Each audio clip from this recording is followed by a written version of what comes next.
सत श्री ओम, सतनाम, सत साहिब। हे सत्संग प्रेमियों, आज हम आपके सामने कबीर साहिब द्वारा रचित मूल बीजक का रमैनी नंबर 6 का वर्णन करेंगे। रमैनी नंबर 6 में जो पहले से प्रसंग चला रहा है षष्ठी के आरंभ का, या जो परंपराएं लोगों ने डाल रखी हैं, पुस्तकें लिख रखी हैं, उन पुस्तकों के आधार पर जो प्रमाण दिए जाते हैं उनसे क्या लाभ है। जब कोई करता ही नहीं है तो कर्म कैसे होगा। जब कर्ता के द्वारा ही कर्म होता है।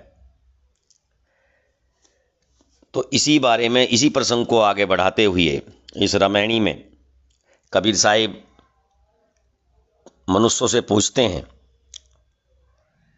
कि जब तो कुछ था ही नहीं तो ये सब कैसे हो गया।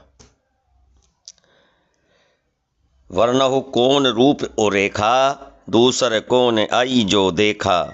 वो ओमकार आदि नहीं वेदा, ताकर कहूँ कौन कुल भेदा।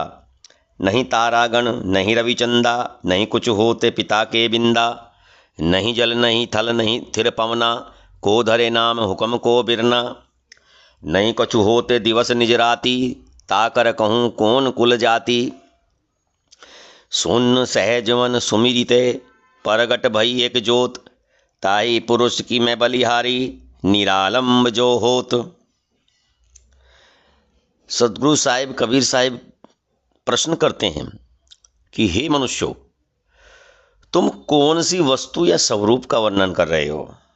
वर्णहु कौन रूप और रेखा, कौन से स्वरूप का वर्णन कर रहे हो, उसका कैसा रूप वह लक्षण बताते हो।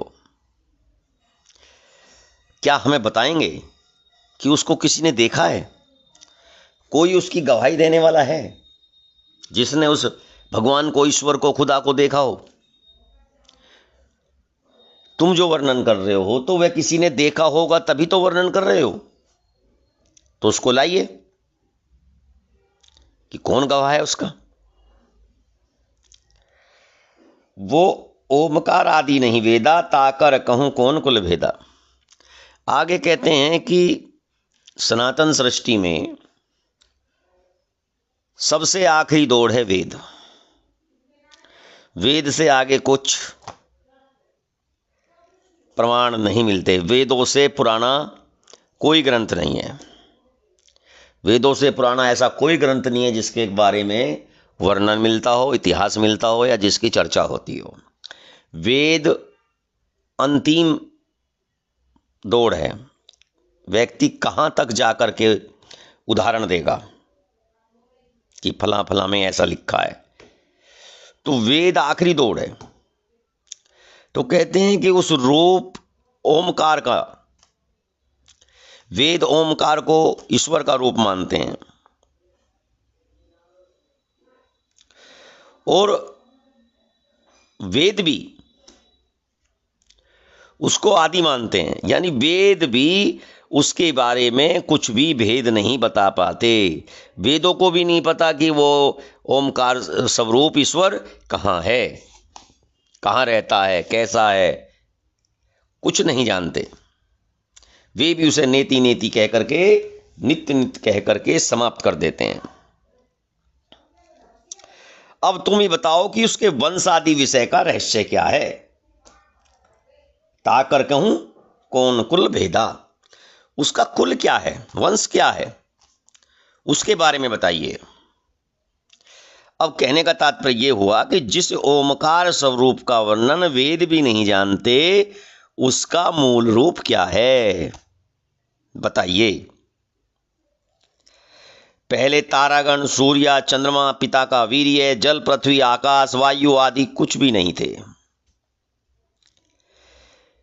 फिर किसने इनका नामकरण किया और किसने इन्हें उत्पन्न होने का आदेश दिया। ये कैसे उत्पन्न हुए।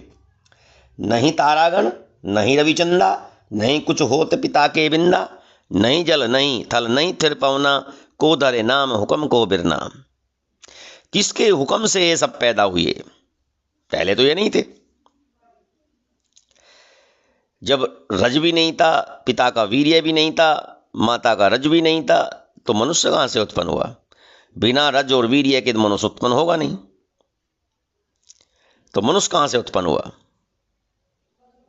किसने इसका नामकरण किया? किसने इन्हें उत्पन्न होने का आदेश दिया? कहने का तात्पर्य यह है कि जब उपरोक्त में से कुछ भी नहीं है, नहीं कछु होत दिवस जिन राती, ताकर कहूं कौन कुल जाती।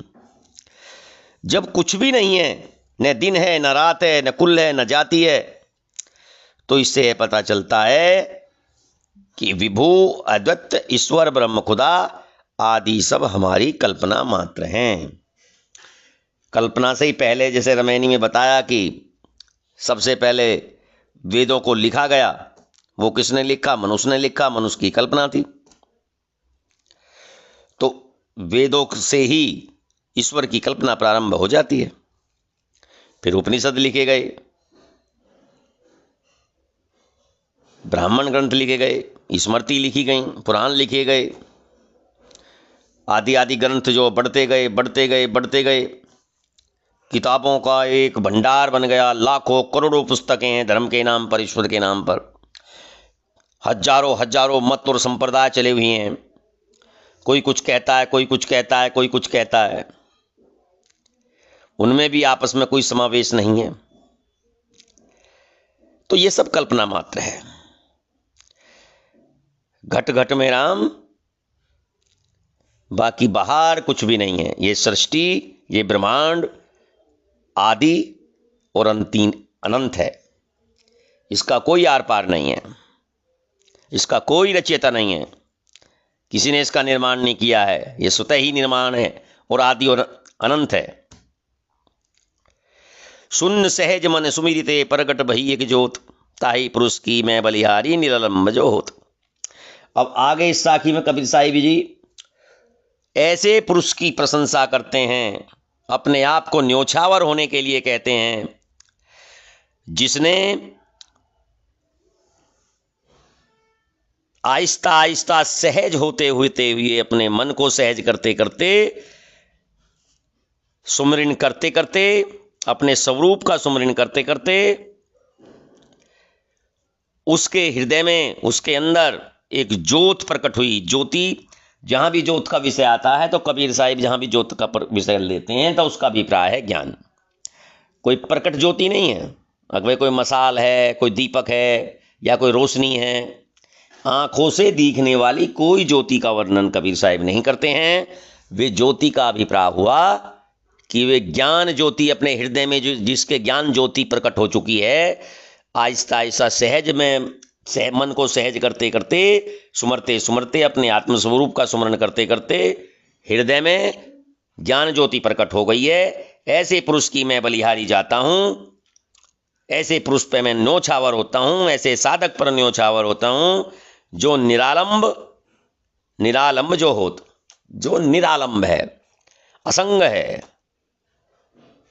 जिसने बाहर की मनोवृत्ति का बिल्कुल त्याग कर दिया है और अपने स्वरूप में स्थित हो गया है। सत्य श्री ओम, सतनाम, सत साहिब।